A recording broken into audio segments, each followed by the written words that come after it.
Hi everyone, if I could just encourage you to please take your seats because we're keen to start on time this evening. I know people are still arriving, but we have a limited access to this space, so without further ado, and before we all melt, it's my pleasure to introduce myself. My name is Angela Savage. I'm the Director of Writers Victoria, and I'd like to begin by acknowledging that we're gathered tonight on the traditional lands of the Wurundjeri people of the Kulin Nations. I pay my respects to elders past, present and future, and would like to extend that sincere respect to any Indigenous people with us tonight. Writers Victoria is delighted to be hosting the launch this evening of Say Hello by Carly Findlay, published by HarperCollins.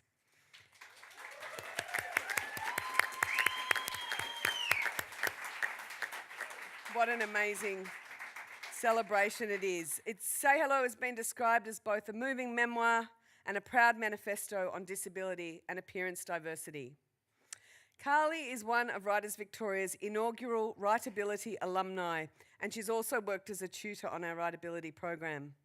With the support of the Grace Marion Wilson Trust, Writers Victoria offers 5 writers with disability each year a Writability fellowship that provides free mentoring with authors, assessors and industry experts. Now in its 6th year, our Writability fellowships support emerging writers with disability, and you can find out more from the brochures that we've left on your seat. That's the end of our infomercial. Carly has spoken publicly about the role of the Writability program in supporting her career, and Writers Victoria is so pleased to have played our small part. But tonight's launch is Carly's triumph, a testament to her talent, her resilience, and the power of her voice. Now, I'm just going to let you all know briefly what's going to happen tonight. The event is being live streamed and recorded. We'd like to acknowledge and thank our Auslan interpreters Erin and Lynn from stage left, and also thank the team from the Wheeler Centre for tonight's technical support. In a moment, I'm going to be introducing Carly's publisher, Kathryn Mellon, who will then introduce tonight's interviewer, Kevin Mitchell. Kevin will be in conversation with Carly for about 45 minutes. There'll be an opportunity afterwards for you to ask your questions. We will wrap up at 7:15 and allow time for you to have your photograph taken with Carly, to celebrate with her. There'll be Isaac up the back is serving drinks and there's food, but we must be out of here by 8 p.m. sharp. You can all go home and melt on your couches. I did say to Carly, it's amazing her pulling power to get a crowd like this out on a night like this, right? And I almost feel like we need to be thanking Gorman for their sponsorship, looking at all those beautiful, bright dresses out there in the audience. Sorry. I think your fans are, though, in solidarity. So look, without further ado, it's my pleasure to introduce Kathryn Mellon, who is Head of Fiction at HarperCollins. Kathryn has worked in publishing for many years and has an eclectic list which includes literary fiction, crossover or book club fiction, and narrative non-fiction. Kathryn describes herself on Twitter as a publisher, reader, lover of words and stories, more than a bit fond of couches, afternoon naps and cups of tea. With apologies for dragging her away from the couch, welcome Kathryn.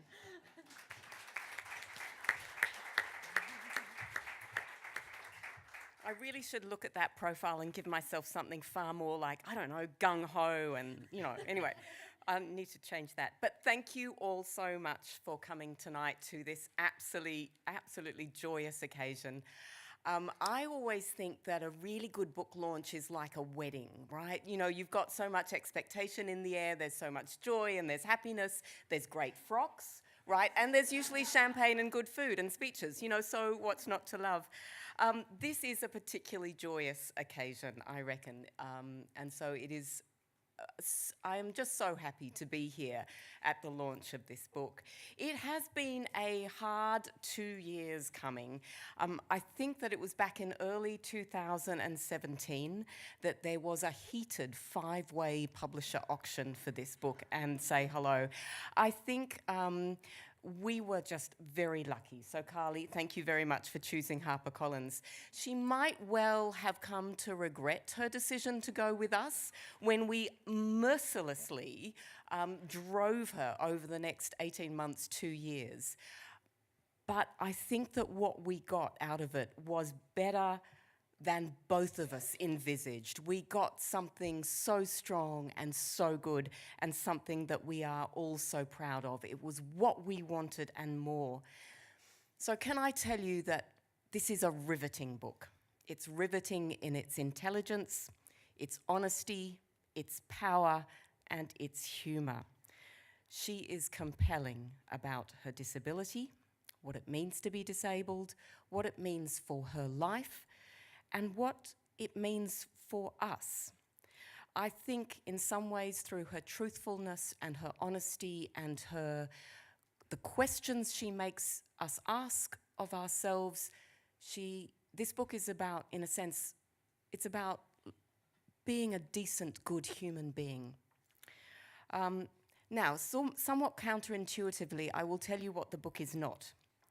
It is not worthy, it's not earnest, and it's not humorless, and it's not dull. And now I will tell you what it is. It is thought-provoking, it is intelligent, it is rousing, it is inclusive, it's a fantastic read, it's honest, open, compassionate, pragmatic, funny, and warm. And with a very stylish jacket. I think it's rather like Carly herself.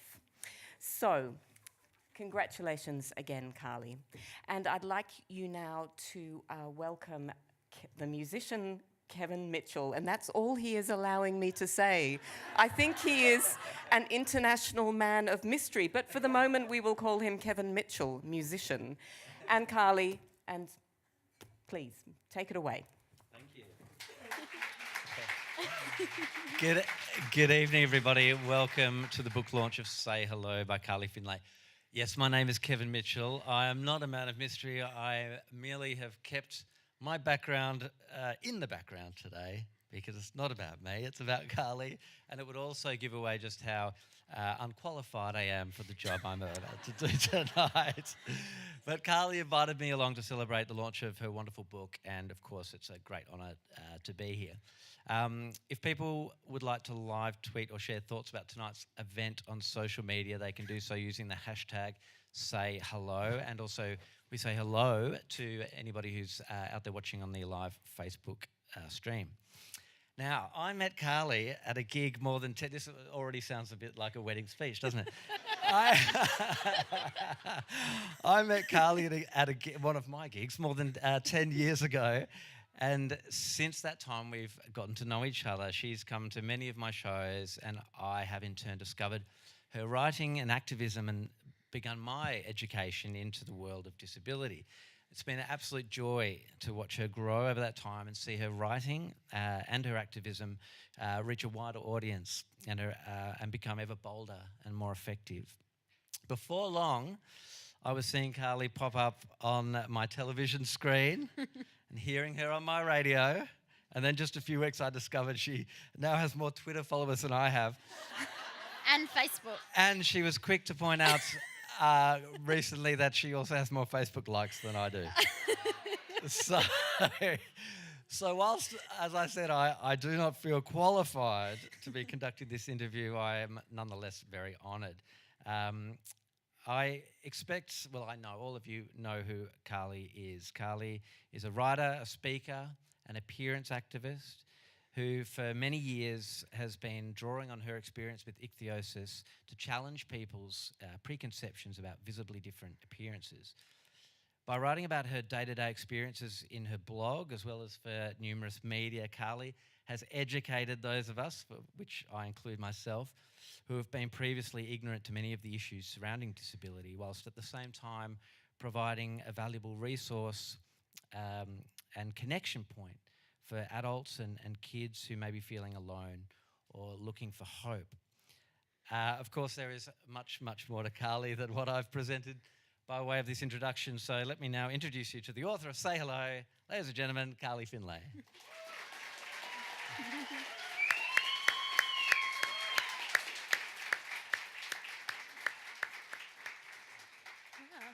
How are you feeling? You all right? There's so many of you. Thank you. So let's start at the beginning. Tell us about your book. Why is it called Say Hello, and what's it about? Sure. I can read a bit about why, would you like? why it's called Sure. Say Hello. So I'll read it. You'll know. If you've got the book, you can read along. If you'd like to open up to chapter 1X. Preface, say hello. Shh. That's not in the book. Often, the first thing people say to me is a comment or a question about my appearance, even before they say hello. They blurt out what they're thinking, sometimes out of concern, and other times because they don't think. Things like, what happened? What happened to your face? Are you sunburnt? I'm so sorry for how you look. Oh God, look at her. Whoa, holy shit. Mum, did you see that lady? Occasionally they stare, sometimes glancing quickly, but other times their heads turn, mouths flapping. They stop what they were saying to have another look, nudging their friends. Did you see her? It never fails to surprise me that some people just don't know how to behave. I wonder whether they'd appreciate being asked such personal questions as a greeting. Conversely, people are uncomfortable about my appearance. They avoid conversation and they look away. They can barely mutter a hello. So I invite all the people out there to say hello. I just added another word. Gosh. Sorry.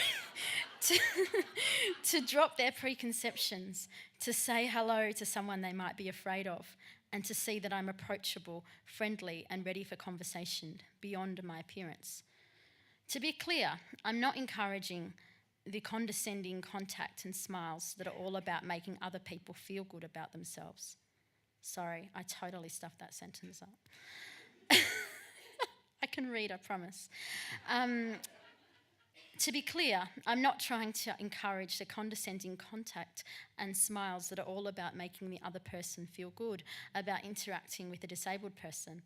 I don't mean for non-disabled people to grin widely and say hello and offer a pat on the head to disabled people as they pass us in the street.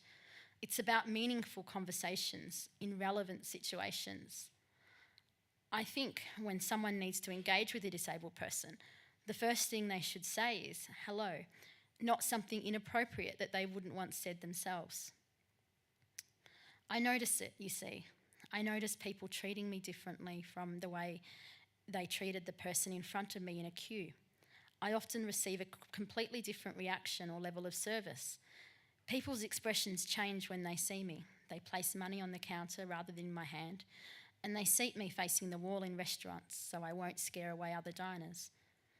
Sometimes people ask me how they should behave around me or others who have a facial difference or disability. A quick answer, how would you behave around anyone else? And another question, would you need instructions about how to speak to a person from a different marginalised group? Probably not. How would you like to be treated if you had a facial difference or disability? Would you like to be stared at or not looked at altogether? Would you want intrusive questions asked on a regular basis? Or would you rather someone see you, smile at you politely, and say, hello? I think you know the answer. I hope this book will help readers find the courage to look the world in the eye when the world sometimes looks away or looks too much. Go on, say hello.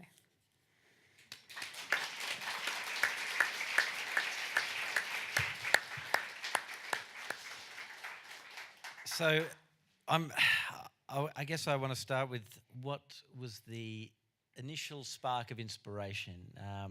Because obviously, we've heard already tonight, this has been years in the making. What was that first spark of inspiration that made you go, I can write a book? I was reading Clementine Ford's book, Fight Like a Girl, and Lindy West's book, Shrill, in the Christmas holidays of 2016. And I really liked the way their books were both memoir and educative, instructional perhaps, and I started making lots of notes. And I did that because I'd been writing for a long time and I thought a book was the next step. And then when I got back to work in January, I noticed a publisher was following me on Twitter, not HarperCollins, but they might have been, I don't know. But this publisher wasn't HarperCollins, and they said, we want to publish your book. And I thought, how do they know I'm writing a book? I never told anyone. But I believe that when you put something down, you know, I guess the universe answers. I don't believe in woo-woo, but, you know, I put something down and something happened. Serendipity, I think. Serendipity, yeah. And then the next week, I got another publishing offer. And I rang Jacinta Damaze, who I'd met here at the Wheeler Centre a few months earlier, and I said, remember I met you when I was live tweeting? And she said yes. And then I said, I've had 2 publishers interested. What should I do? And she said, I'll sign you up as a writer in my agency. And Danielle and Natasha are here tonight, who have been amazing. You know, they've changed my life. And then I started writing. And so, what did you think? All the blogging that you're doing, is that sort of your training ground, you know, for beginning to explore, you know, what you wanted to write about? Yeah. Blogging is such good practice, not only for writing, but also for getting to know issues, meeting other bloggers, meeting other writers in similar areas, and also getting to know how to build an audience and getting to know how to manage sometimes quite a difficult online community. So I think that all the practice in writing, which led then to mainstream writing, really prepared me for that next step. Yeah. And what about the research that you did? Because, like you mentioned, there's it's a memoir, but there's also an educative aspect to Say Hello, and there are lots of points in the book where you do refer to research that you've done. What kind of research did you have to undertake? Yeah, a lot of it was talking to other people, both seeing how this might sound or read to a reader, but also asking them for their perspectives, because I didn't want it to be just my own. In all of my writing I try and get a balanced opinion, as I've learnt in journalism studies. So there's a lot of quotes from people in the book, and some of those people are here tonight, and I'm really thankful for all of you who have provided quotes and your time to add to this book, because I think it really enriched that. Also just, you know, statistics on disability violence and unemployment from PricewaterhouseCoopers, I think, and that's disability employment, and Disabled Persons Organisations Australia with their stats on violence. And I just think through reading more and writing more, I become to know more around disability issues. You're one of only a small number of people that I know personally who have written a book, so it impresses me no end.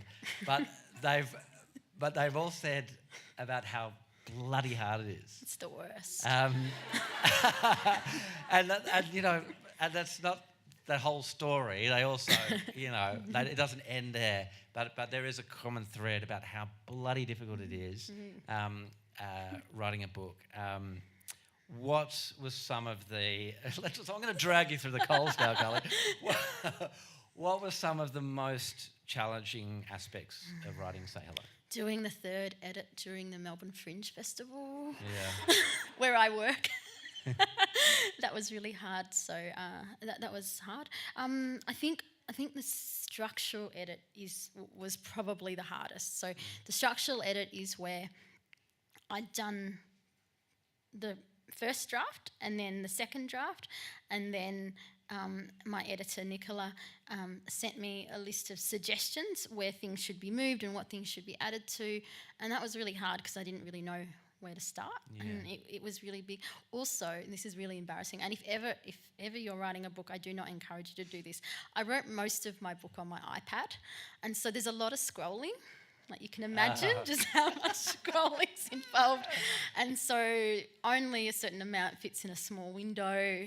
I think if I write my next book, I'm going to get a really big TV screen or a projector and just put it on the wall. So I got a big amount of space for scrolling. I do a lot of work in bed when I'm sore or when I'm tired or when I'm really lazy. And the risk of falling asleep is really big. I think also I have found the fallout of the disability community since I've been writing the book quite difficult to take as well.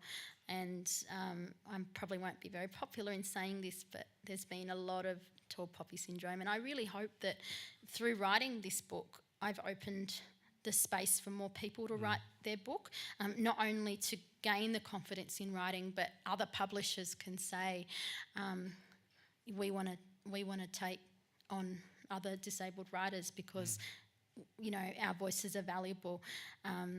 So I really hope for that. Yeah. Where have you felt that kind of that tall poppy syndrome? Is that online?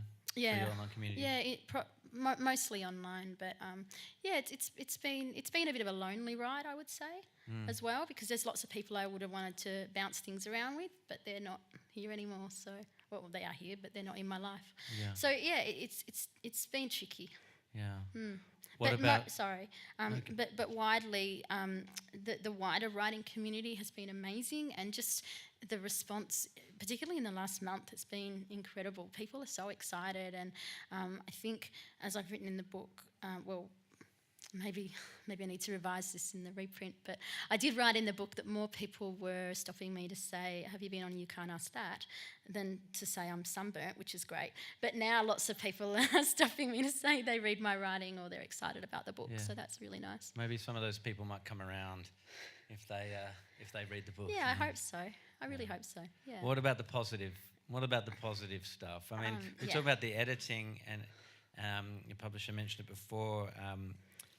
As much as I can imagine how difficult that editing process must be, I can also relate to how great it can be to push you through to get that end product to be the best that it can possibly be. Oh, I'm so glad the first draft isn't the book. Gosh. Yeah, exactly. Yeah. When I was it's like your demo recording. No, right. Yeah.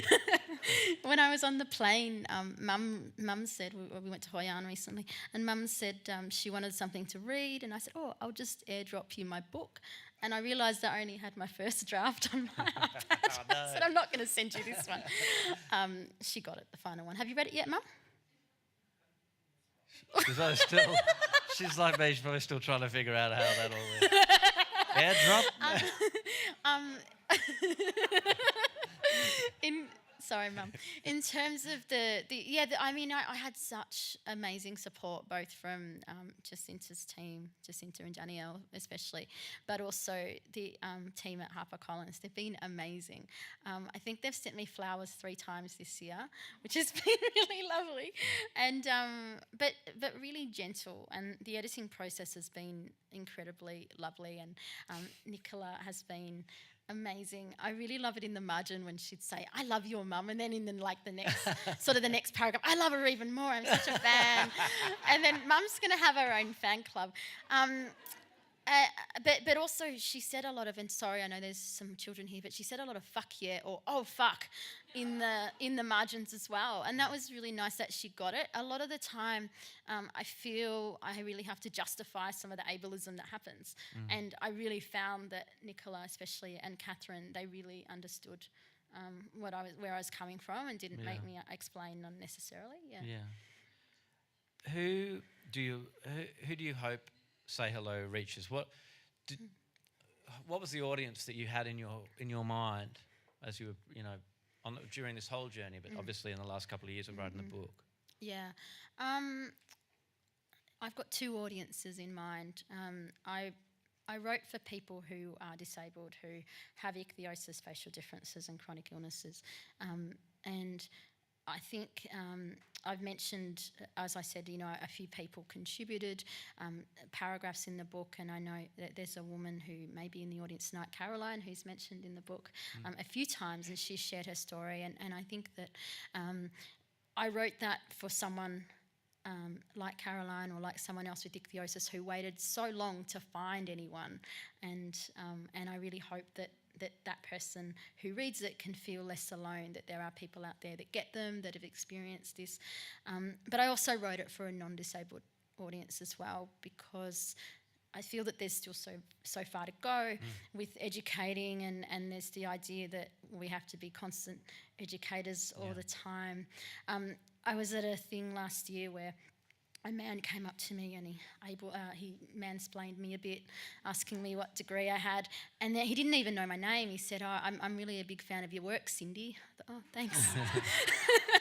And then he asked me what degree I had and how I got it, and then he said, "Oh, well, why do you call yourself disabled when it's just a skin condition?" I said, "Well, actually, Mark," his name wasn't Mark.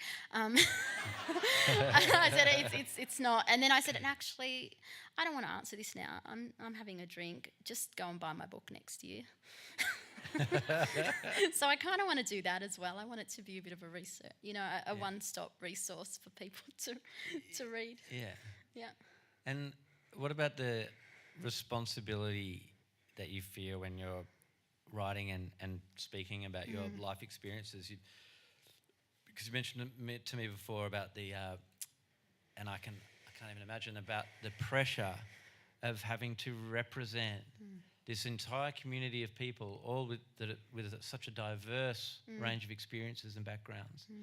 And I remember when I was over the Christmas holidays, and I was reading Carly's book, and Carly, I was messaging her, it was great. I was doing my little commentary as well. And my language wasn't quite so foul, but but Carly, you said you were worried that about it sounding too ranty, and I said it's totally fine, but it relates to that pressure of feeling like you told me before about having to tone it down. Can you talk a little bit about that? Yeah. So in terms of feeling like I represent the whole community, I am just one person and everyone's experience is different. People with ichthyosis don't present the same as me. There are people that look like me, but I don't want to speak on behalf of everyone. And also, people need to educate themselves in finding out other writers and people in the media and sports people, etc. I had a woman email me last year on Facebook at about 11 o'clock at night, and she said she seemed to be much older than me from her profile picture, and she said, "My mum's always taught me not to stare at someone with a facial difference, that I should just look away. What do you think?" And I had a lot going on that day, and it was 11 o'clock at night, and I was thinking about it a bit, and I thought this would be really great to use in the book, and I hadn't responded for a day, and she wrote back to me and she said, "Well, I take your non-response as my answer." She says, "Now I'm not going to talk to or look at anyone with a facial difference ever again because you didn't answer." Yeah. Spokesperson for a community, right? Yeah. So I gave her some choice words. I made a meme out of it then. So yeah, and I do find it. I find it really hard because I feel like we do have to tone it down, particularly as I'm more prominent in the media, and I don't feel like we can be as blatant as I want to, and I don't want to ruin opportunities, and I have to uphold some kind of level of code of conduct. I tweeted from work yesterday while I was at work about something I was doing at work. Don't worry, it wasn't anything confidential. It was the fact that I spelt bureaucracy right. Anyway, but then I felt really bad because I'd been working in bureaucracy in the government for so long that someone was going to pull me up for tweeting at work. Yeah. And so I constantly find this pressure of being this public figure with a proper workplace. And it's a really weird thing. Yeah, well, I mean, in terms of, like that risk of whenever you engage with mainstream media, I can imagine for anybody who is representative of a minority group, regardless of what that minority group might be, must come under enormous pressure trying to break through. But it sucks to think that in order to have your voice heard, you've still got to be, play nice, be polite, and don't rock the boat. Yeah. Yeah, just in order to, because then what use is that for all the people that are listening and reading, getting this like watered down version of what's reality. Yeah. It was particularly tricky this year when last year, you may have heard an interview, and I didn't feel like I could say a lot about it, and then in every news article about this radio host, my name's mentioned, and I did tweet this week actually. I said I thought 2019 is going to be the year that I'm not mentioned in an article about a certain radio host, and then under the tweet I wrote a whole chapter without mentioning his name. But then I got invited back to the radio station next week, so. Yes, right. Yeah. And so that's to be the first, yeah. But that's going to be the first time in nearly a year, and that interview, I believe, cost me. Yeah, that's It's so hard. disappointing to hear that. Yeah. But it's a bit like, it reminds me of writing songs. It's like, writing a book, writing songs. It means you've got this chance after it's happened to go, oh, fuck you. Get it all out. Yeah. Well, actually, I wasn't even going to include that chapter, and Nicola said, "Why haven't you written about what happened on the radio?" Oh, Yeah. okay. And then she also asked me to write a piece about emotional labour. I'm like, that's also emotional labour, just to do that. Can we chat about ableism? Yeah. Because ableism is a relatively new word in my vocabulary, and I've learnt it through following you and your writing. There's a moment in Say Hello that was a, to use a cliche, it was a light bulb moment. And I'm not going to be able to articulate it as well as you do in the book, but you describe how mainstream society and the structures that have been built within and around it as being where the main source of disability lies, as opposed to any kind of physical attributes. And that just gave me a 180-degree perspective on something that, once I understood it, seemed so bleedingly obvious, but I'd just never thought about it in those terms before, and I realised that's my inherent ableism. That's coming to the fore. So how you can articulate this much better than I can. What is ableism? Yeah. Yep. So, And what are the ways in which you encounter it in every day? yeah. So ableism is discrimination towards disabled people, like racism is discrimination towards certain races. And so, Kevin, you just talked a bit about the social model of disability without even knowing, I guess. But the social model of disability means that people are more disabled by barriers set by society than by their bodies. Yeah. So there's an assumption that because I'm red and sore most of the time, that stops me from doing a lot of things. And while it does, people's attitudes stop me from doing more things. So, sometimes it can be hard to get a job or move around in an organisation, or it can be hard just to not have to deal with questions every day. It can be hard with the assumptions people make, or people refusing to drive me in a taxi. I never quite know when they ask me what's wrong with my face, and then are they going to take me, or why won't they take me this short trip when my body is actually letting me down and I'm too sore, but then they won't take me because it's a short trip. So there's that argument, and there's also the physical barriers as well for people that are wheelchair users. If there's no ramp for the stage, then they can't get up. And then some things aren't even thought about, which are inherently ableist as well. So there's an assumption that, I booked a restaurant for my birthday dinner, and I had a wheelchair user coming, and I checked 3 times that it was wheelchair accessible, and it wasn't. And they said to me, "Oh, we don't have any disabled people come here." Well, I wonder why. Yeah. So there's the assumption that they won't get people won't attend because they've never seen one. They don't see who their wider market is. Yeah. I mean, it speaks to me that idea of privilege, right? Yeah. That we have this. We grow up. Some of us grow up with this inherent privilege that we just don't even recognise, and it's that idea is spoken about in so many different areas of mainstream society, but it's the first time that I've properly thought about it within the realms of disability.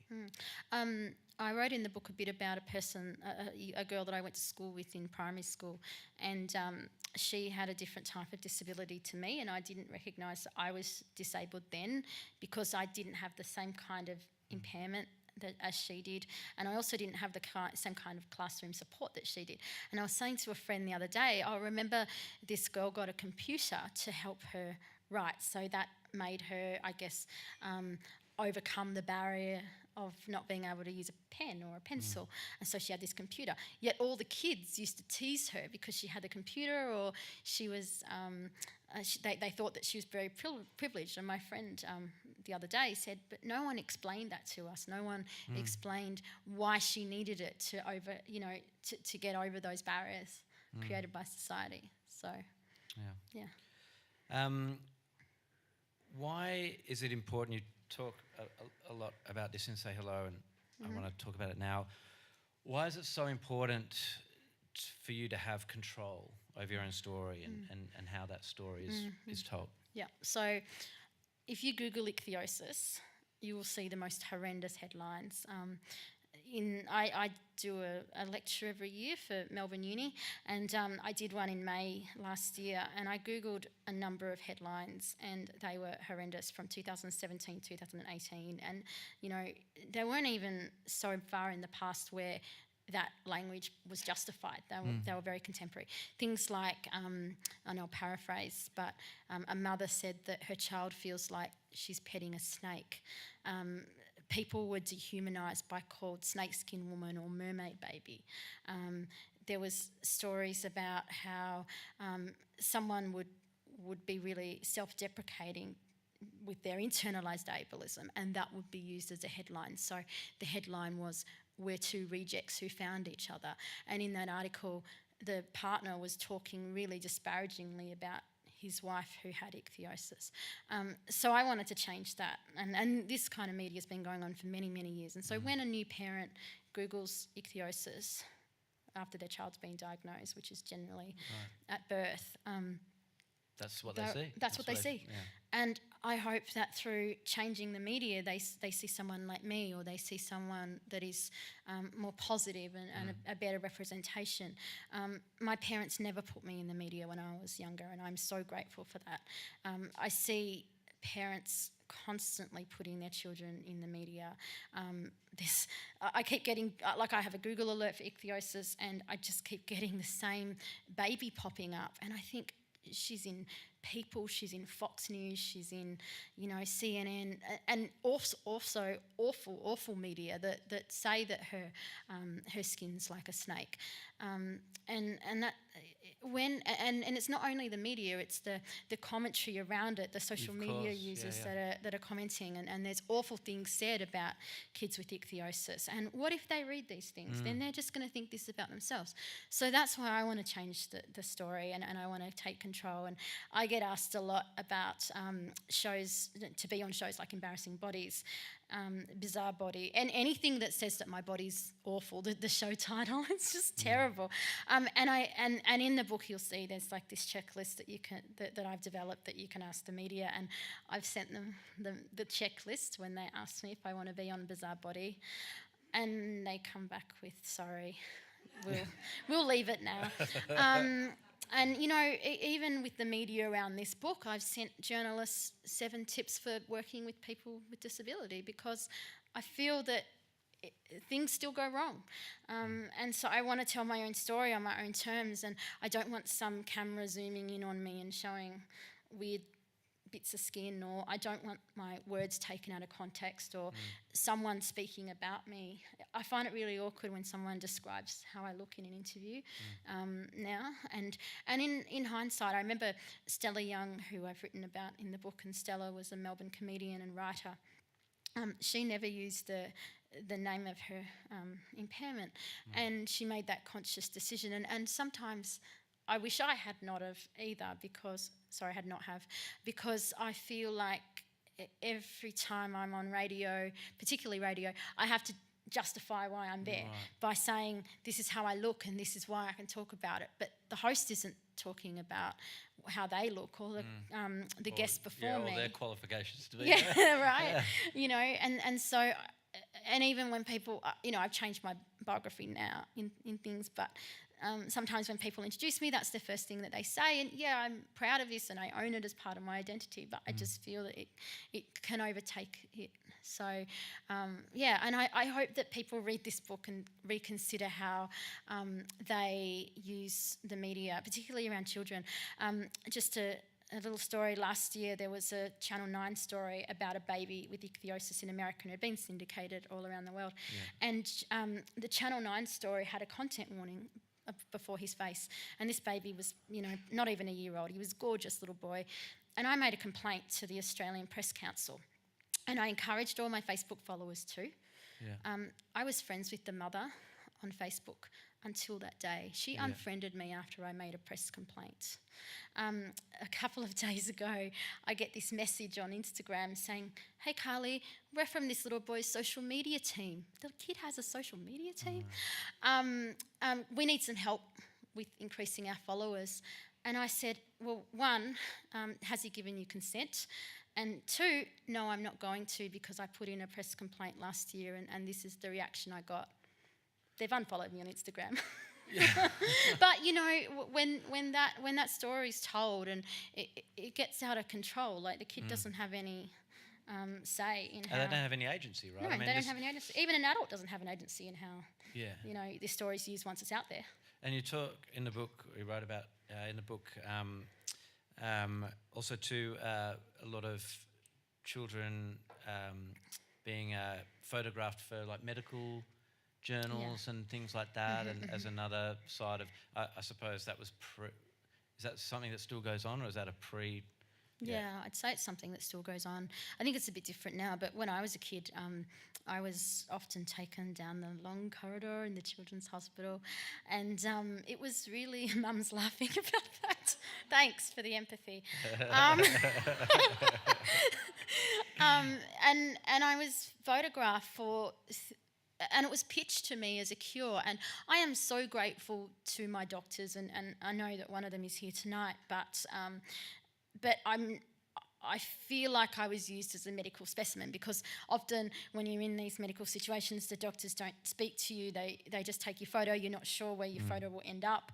I wrote a piece about it, which is kind of woven through the book the year before for the Emerging Writers Festival on this, about how my body was a medical specimen, and it took me a long time to learn to love it because of how it was looked at by doctors.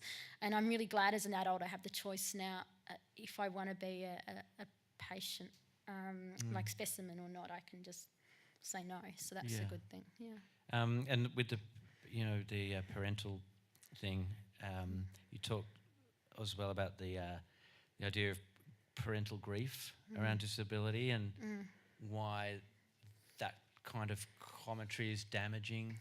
Is so damaging, and I suppose this speaks to why it's important to have that agency and be able to tell the story in your way. Yeah, I think this was something I was really grateful to Nicola and HarperCollins for. I know that chapter I was advised to sort of tone it down because they didn't want me to alienate people, but I wanted to say my piece because I think, well, this might be the only book I write, and I hope not, but I really wanted to state this because I feel that it's too much to state on the internet, where it would just start a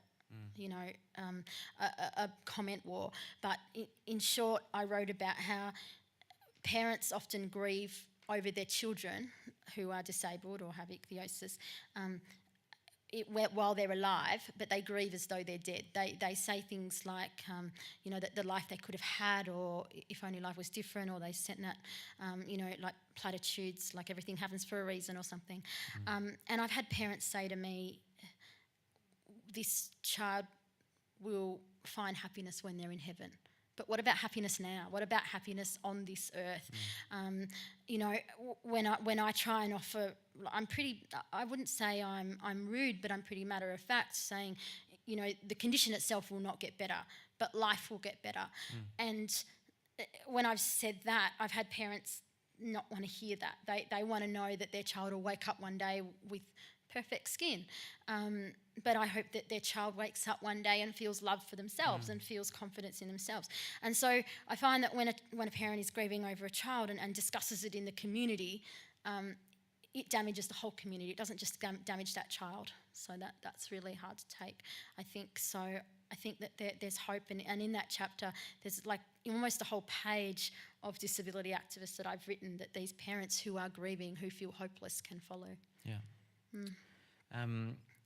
you devote a chapter in Say Hello to Fandom. Your experience of being a fan. This is awkward. Well, I think anyone that knows Carly will know about her love of a certain Darren Hayes. I think I sneak in maybe. It's actually Bob Evans. I've talked with you about this, that I was really scared of Jebediah. That's right. Well, yeah, you were a bit young, maybe. Yeah, a bit young, because I was in Savage Garden phase. Sorry.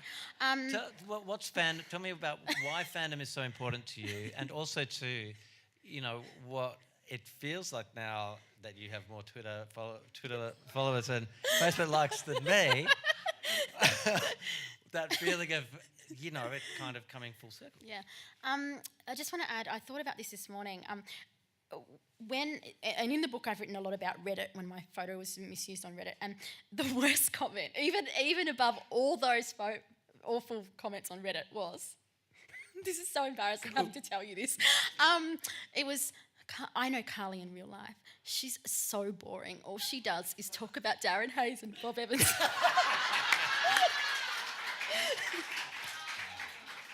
Well, and that hurt because it was if true. If that's boring, call me the king of the boring fan club.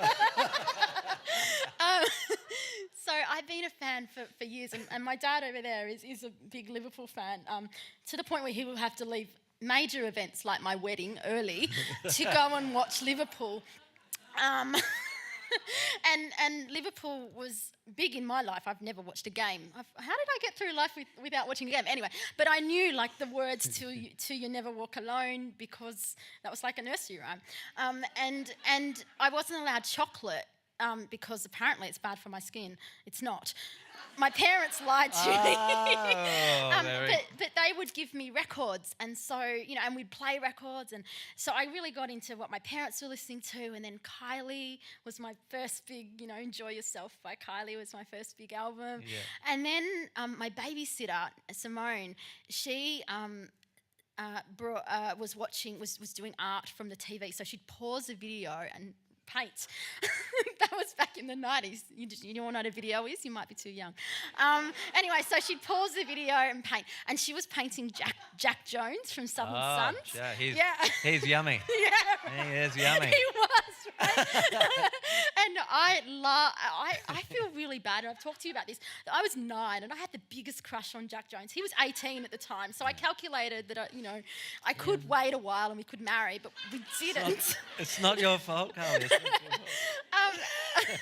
But anyway, can someone deliver him the book, please? You know him. Give him the book. Oh, what's that? You know him. Give him the book. I will. Yeah, great. Well, don't you know him? No, not really. I saw you have photos taken with him. He played when Darren Hayes played. I was beside myself, and he was on my plane once as well. Oh my God! I'm sure he'd love a copy of sorry, your book. I deviate. Does he get he does get a mention, doesn't he? Yeah.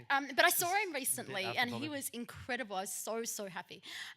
It was like I was 9 again. Anyway, but then I was at the Palms in Crown. Then Savage Garden came along, and that was incredible.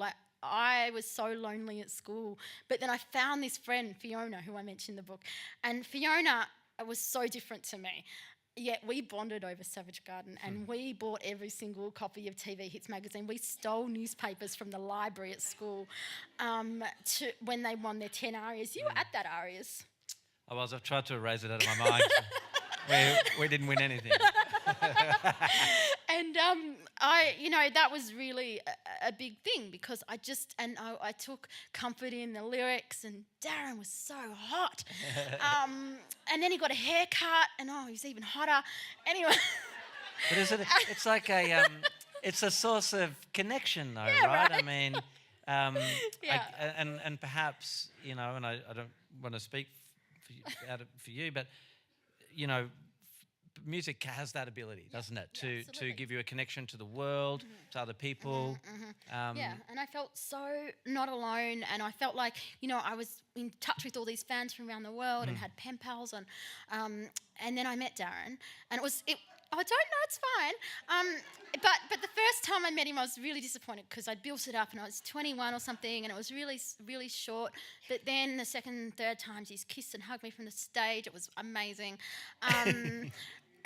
But the fandom has really been this kind of constant in my life. You know, when I'm sad, when I'm happy, I listen to this music. And then I found you, and I was saying actually, it's Mum.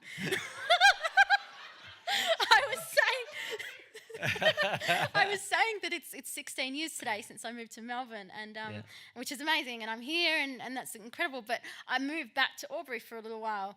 I'm from Albury, if you didn't know, but I moved back for a little while, and that was when I discovered your music, and it was a really hard time in my life. I wasn't doing very well at work, and I discovered you on Triple J, and I've been a fan since 2006. And both our lives have been bright and haven't they? It's been good, and now you're a friend, so you know it's good. Well, because we're talking about such positive things, and we're starting to run out of time, so sorry. I want to. I shouldn't apologise. It's my event. No, right? exactly. You don't need to apologise. You touch a lot on the importance of hope and resilience.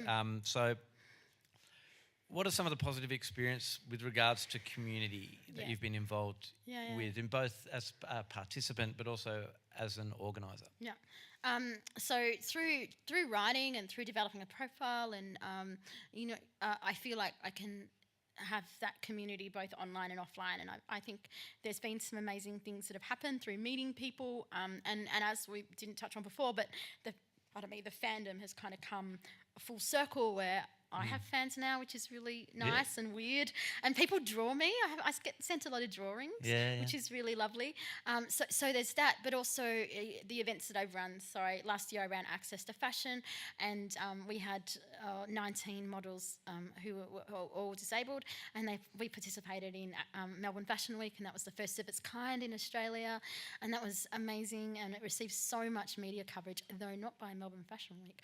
Right. And that's a missed opportunity. Yeah, that's right. But that was incredible, and organised the ichthyosis meet where people had come from all over Australia who had never met anyone with ichthyosis before, and that was really amazing to have those people come and make new friends, and also just the opportunities, like getting to write a book, amazing. And I think it's given me a lot of hope, but it gives other people a lot of hope as well. I have a lot of people come up to me and say, it's because of you that I can wear what I want, that I don't feel self-conscious anymore, or I can tell my story, or I don't know, I could apply for that job, or particularly working at Melbourne Fringe, there's a lot of artists who have sought assistance from me and then have taken made shows, which has been amazing too. So it's been really amazing to see this having a small influence on people. Yeah, a massive influence, I'd say. So I know that being an educator isn't something that's always something that you feel like doing. But I'm going to ask you some questions anyway, because we're at the end. Are you going to mansplain? No. I'm going to ask. I'm going to try not to mansplain. What advice would you give to people with severe skin conditions, facial differences, disability, if they want to tell their own story? Research the publication or news outlet that asks you to tell your story, if it's the media, but set up a blog or a Facebook page and tell your story on your own terms first, I think. Also, if you want to write a book but you've never written anything in your life, don't write a book. I mean, don't make that the first thing that you write. Like, write something small and then write a book. But, practice. I think it's really important to tell people that you're telling your story as well. If you're worried about this, if you're worried about the backlash, don't tell your mum. I mean, tell your mum, but tell someone also that gets social media, because my mum is amazing, like so supportive, my biggest fan. She gives my business card out to people across the world. It's incredible, and she's going to become a bookseller for me, and she's amazing. But if something happens to me in the media or whatever, she doesn't really get the implication of that. because, so tell someone that understands this. Tell someone that understands social media. Get an agent like Danielle. And what about, I don't know, look, many times, when we've talked and chatted on the phone and there's this ongoing theme of just like disbelief when you tell me about things that happen, everyday, experiences you have of people just acting like total knobs. What do people need to know or understand it to become better around disabled people? Just be a decent person and treat someone how you'd want to be treated, and also observe how non-disabled people are treated and treat disabled people like that. Also, don't be constantly asking us to do the work for you. Don't tag me in something that you've seen on the internet because you think that I might enjoy it, which I probably will, but then don't do it with the expectation that I'm the only one that has to share it. Like, you can share it too. You can tell your friends. Don't expect a pat on the head for doing something really great. Just do better, and don't make us the only educators. You take it on yourself, and also don't speak over us as well. So that can be a bit hard if sorry, that did sound contradictory when I said don't make us do all the work, but then don't speak over us, but listen, and when we're telling you something, listen. Just be a decent person. Be a decent person. Which I think is a theme that your book speaks so well. All right.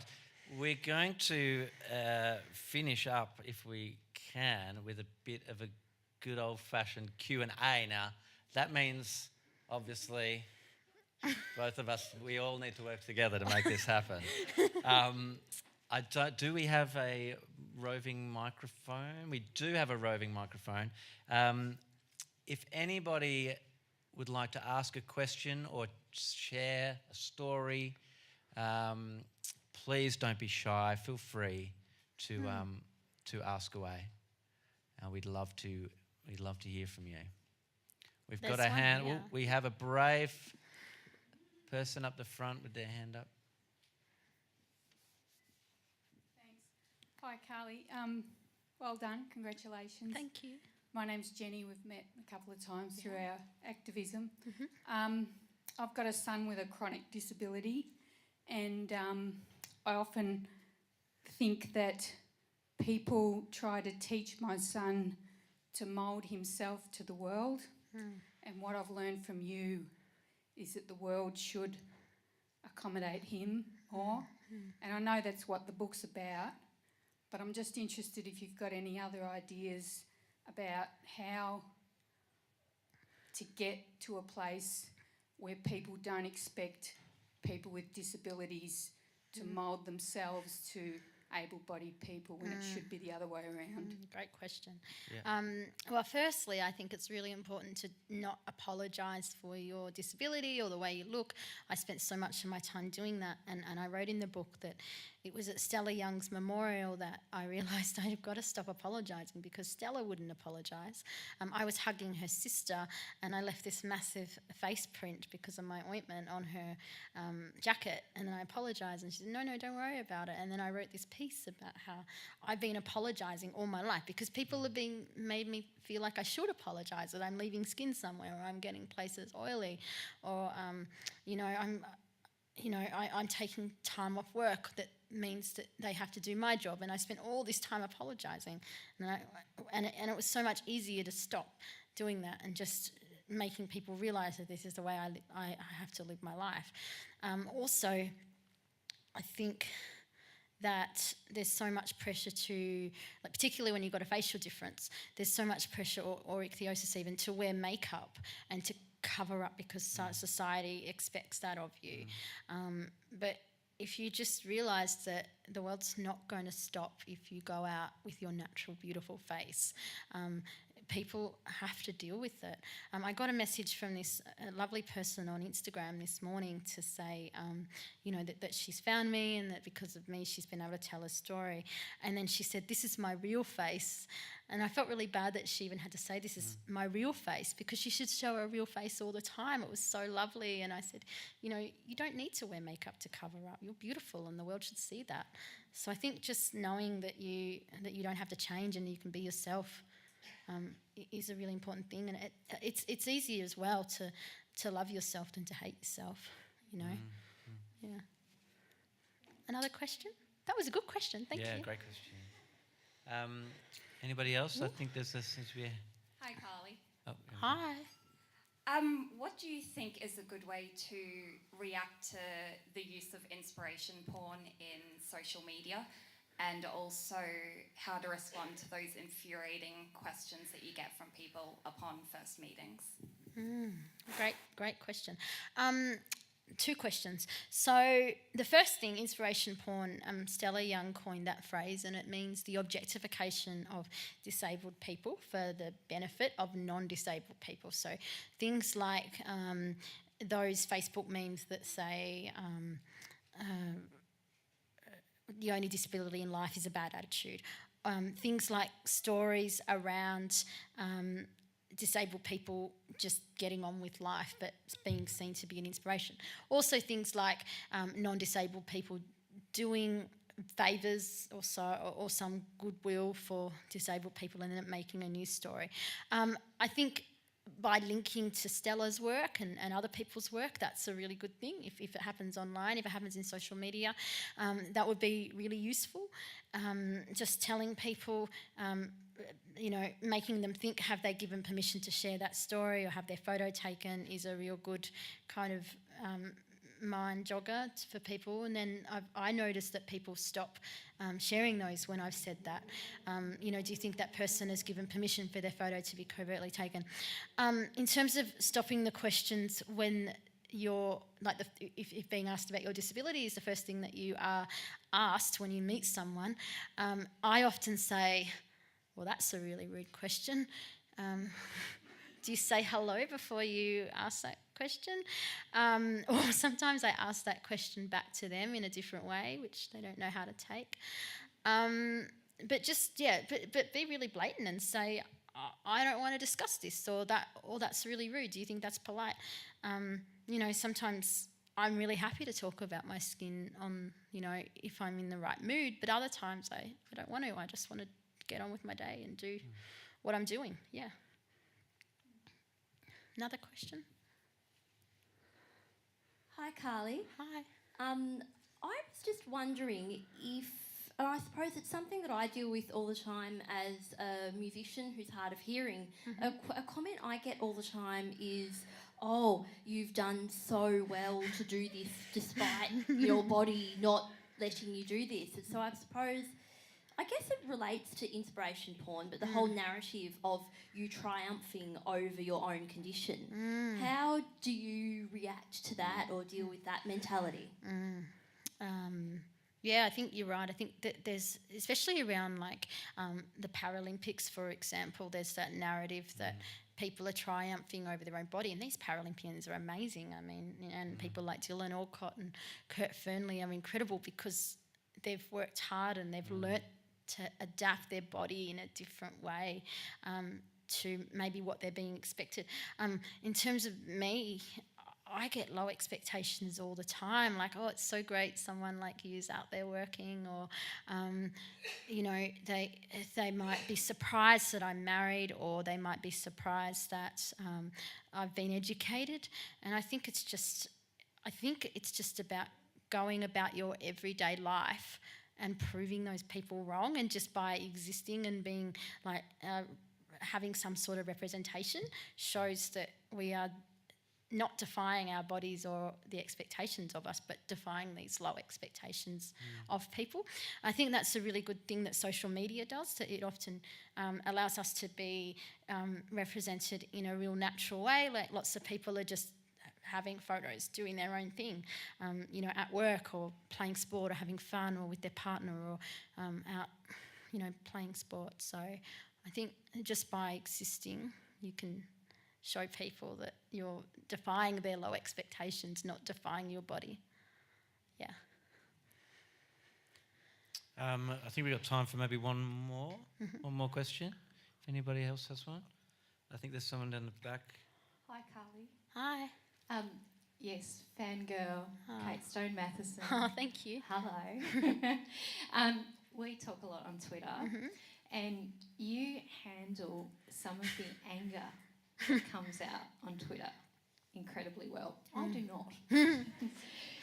How do you deal with that? You touched a lot on having to hold back, and I have to do the same thing. But what do you do to deal with the anger? And it's not just from the disabled community, it's from the able-bodied community as well. Yeah, absolutely. The other day I said something to someone, I think I was tweeting this really great hashtag called Things Disabled People Know, and I wrote something like, we, as much as we tell our story, we'll always be spoken over.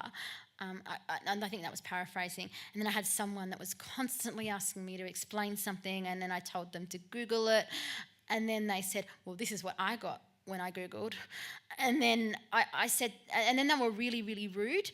And they were talking about disability identity, whether someone identifies as disabled or not.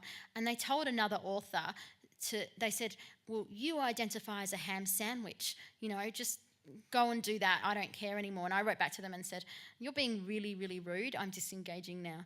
And that's probably what I say. I use mute button a lot. I take a lot of screenshots and send them to my friends to say, oh my God, these people are so annoying. So if anyone finds my phone, sorry. But also, I'm not afraid to block. And I use the mute button more now. When I get tagged in things that just aren't relevant or are going on a bit too much, I just mute so I don't get 500 notifications. And also I very rarely, particularly on my Facebook page, I very rarely block someone or delete their comment. If I let them go, because it also shows what kind of person they are. It shows the level of ableism that they display, or the level of naivete that they display. It shows what type of person they are. Their friends will see it, their employers will see it. So let them go. Yeah. Yep. Do you want to do one more? One more. We got about a minute. One more time. We're almost right at the end. So if there's one more question, and we'll just... Hi, Carly. Hi. My question is kind of similar to the last one. I can be easily infuriated by the way people treat others. And you mentioned before about people not speaking on your behalf. So I know you comment quite often about incidences on trams and so forth. And I know for a fact if I was next to you and someone walked up and said, oh, are you sunburnt, or what's wrong with your face? I'd probably tell them to stick it sideways. Yeah. What's your opinion on support of people standing up for you? Yeah. In that kind of domain, is it inappropriate or is it welcomed? No, I think it's a bit of both. I think if someone, so for example, if I get a child ask their parent, they'll say, oh, mum, what's wrong with that girl's face? And then their parent doesn't really know what to say, and their parent will make something up, like, oh, that girl's been stupid in the sun, she's been sunburnt. That's often what's said. I would rather answer that question than a parent when they don't know. But if it's abuse or someone refusing me a seat, which does happen, I would love it if someone stood up, because it's very, very rare, and it's only happened once, where the lovely Kate, who I'm now friends with on Facebook, stood up and told this lady what an awful person she was being, and then called me an Uber, and that wasn't amazing. But that rarely, rarely happens. It's often me having to be the angry disabled person, trying to justify why I need a seat. So help would be great, but also know that we can speak up for ourselves. I think if we're visibly upset, it's great that help is provided. Yeah. Thank you. All right, we've totally run out of time. So thank you so much for asking questions, and thank you so much for coming along tonight. I know Carly is absolutely rapt at seeing so many people here, so it's wonderful. Most of all, thank you to Carly. Thank you to Writers Victoria. Yep.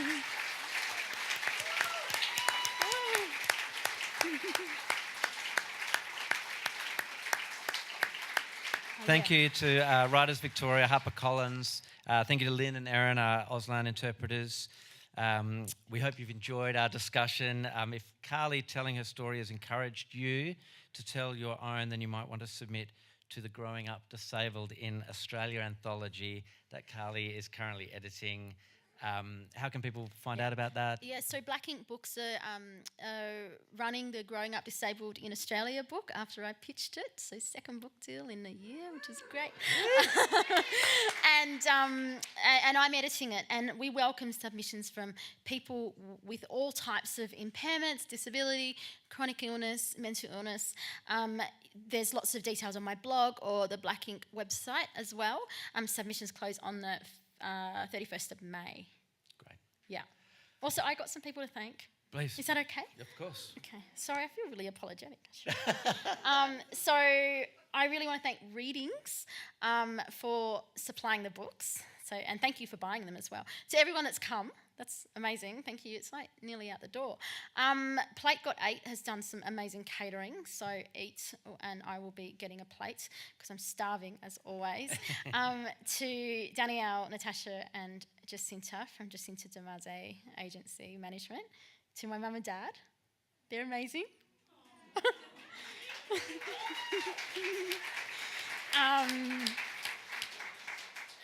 To Adam, he's here. To all of my friends that have come tonight, amazing. To everyone that's contributed to the book as well, thank you so much. It's been an incredible experience to help tell your story too. And to Kevin, thank you. Pleasure.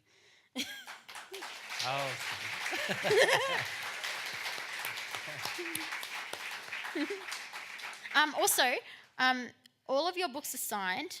There's not much time to sign them personally, but I'm going to do heaps of things throughout the year. So if you want to bring your book to meet me somewhere else, you can. I'll be taking selfies if you'd like. Sorry, that sounds very vain. You can have a selfie if you would like with me, or a selfie with Kevin. I've just nominated you for that.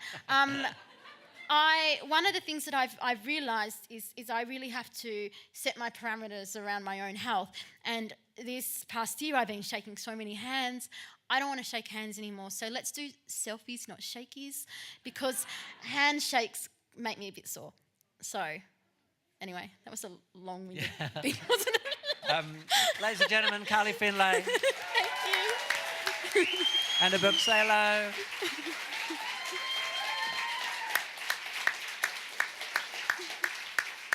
Wow. All right. That was fun. That's